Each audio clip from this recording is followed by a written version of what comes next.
Good morning and welcome to another one of Drew's book reviews. So today's book review, we're going to be reviewing Star Wars: Fate of the Jedi Conviction.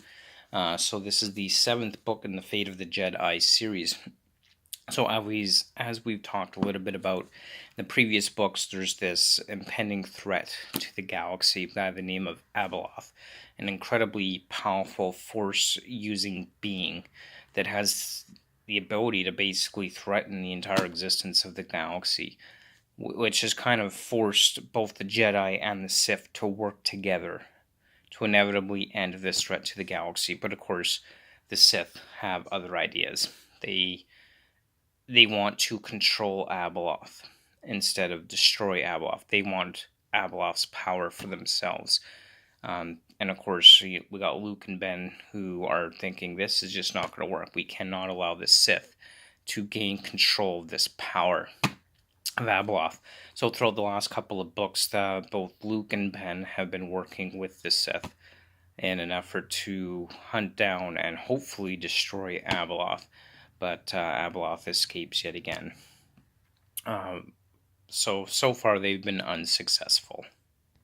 So Luke and Ben have found themselves on this world of Nam Chorios, and their adventure on this planet kind of based out of the city of Hiweg Sheg, as it's stated in the book.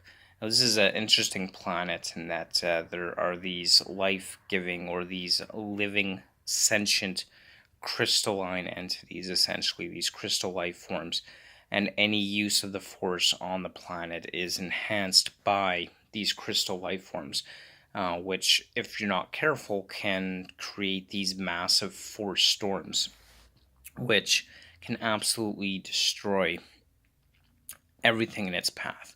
So this is kind of the drawback to where Abeloth has been, and where Abeloth is now, is that they've had to follow Abeloth to a place where the Sith and the Jedi really have to restrain and rein in their use of the Force. So in a way, this kind of gives Abeloth the advantage over them, and that they won't be as able to use the Force to defeat her. Now, what I find interesting is as we go through this book, more and more we're starting to see that Vestera, the Sith girl, she seems to be becoming less and less Sith and more Jedi.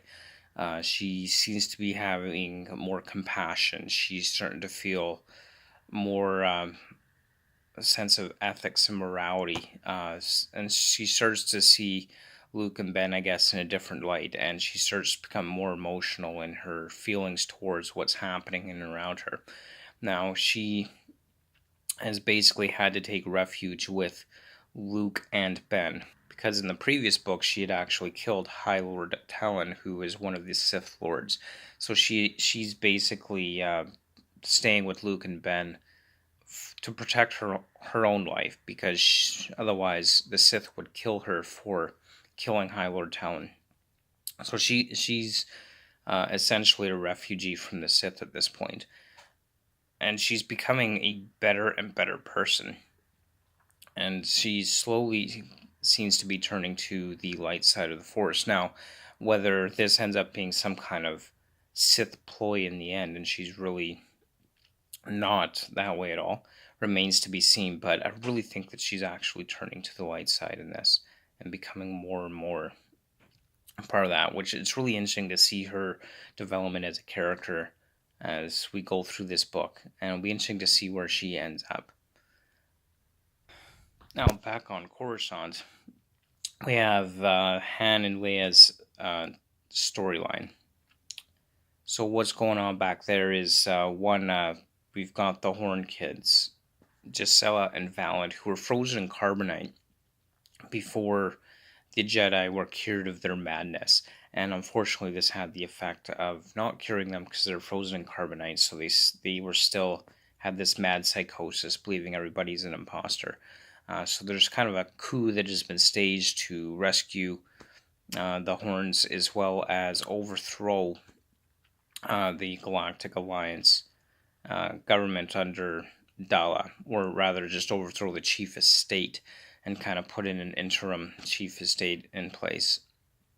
And so Dala's been overthrown and imprisoned along with Jedi Tahiri Vela, that is. So Tahiri Vela is on trial for a murder she committed a long, long time ago when she was still under the influence of the Sith. And all of it kind of comes to a head, and we have this part where there's this prison break, which I think is pretty cool. I love how they did the prison break. It was just lots of action, lots of excitement in there. So both uh, Dala and Tahira have escaped. Sorry, Tahiri, not Tahira, have escaped prison and are now on the run. But the government has an interim leadership as far as the chief of state goes, so we'll kind of see how that develops in the next book and see where it goes from there. And while after all that's happened, we've got Leia and Han have all been dispatched to kind of support the end of slavery in the outer rims of the galaxy as well. So there's kind of like a multifaceted storyline going on here. Overall, again, really, really good read. I'm really enjoying it. And I would definitely recommend the Star Wars Fate of the Jedi series. I really like this one. I feel like this was one of the better books in this series so far. And overall, just absolutely loved it. And I'm really enjoying it. If you're a Star Wars fan, check it out. It's definitely worth it. And I want to thank you again so much for watching, and do appreciate it. And definitely comment, like, subscribe, and share this video around if you want. If you enjoy listening to my thoughts on these books, and I hope that you enjoyed the review. So again, thank you so much for watching.